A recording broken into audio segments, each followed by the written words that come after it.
Whenever I feel things really deeply, I write. Sometimes it comes out in journaling and sometimes in poetry. And I've written a couple of poems that I'd love to read for you guys. My gaze caresses the tiny stone upon the earthy mound. A special piece of my broken heart lies beneath this ground. Tears collect at the thought of eyes that never awakened, of a life never lived, and a breath never taken. They call this feeling grief. Is there not a word stronger to describe this anguish that I feel I can bear no longer?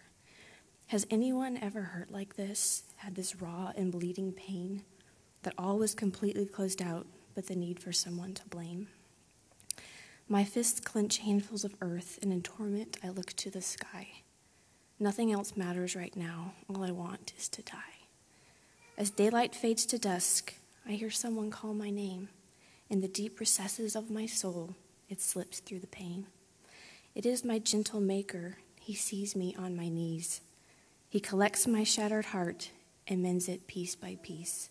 He whispers in my ear as he holds me very still, "Sweetheart, I love you, and I always will." Then he showed me so clearly just what I needed to see. I am not under the circumstances, they are under me. Now there are tears bittersweet, as in my mind I see Jesus holding my baby, just as he's holding me. And the beautiful thing about this poem is I wrote it about 15 years ago.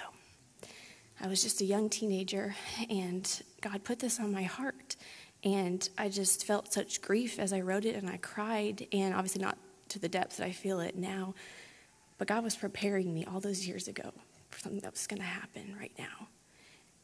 And, just as he let us know about Carson's heart condition, weeks and weeks before he was born, so we had time to prepare our hearts for that.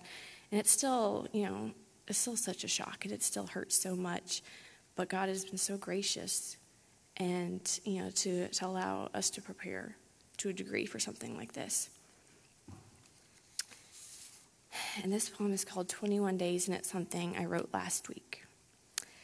Dear little treasure, Mommy loves you so.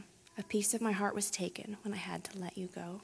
I loved every part of you, from your precious little nose to your downy soft hair and your darling little toes. I never got to dress you or take you on a walk or put you down to sleep or teach you how to talk. I didn't get to see your smile or hold you very long. I never got to feed you or sing you silly songs.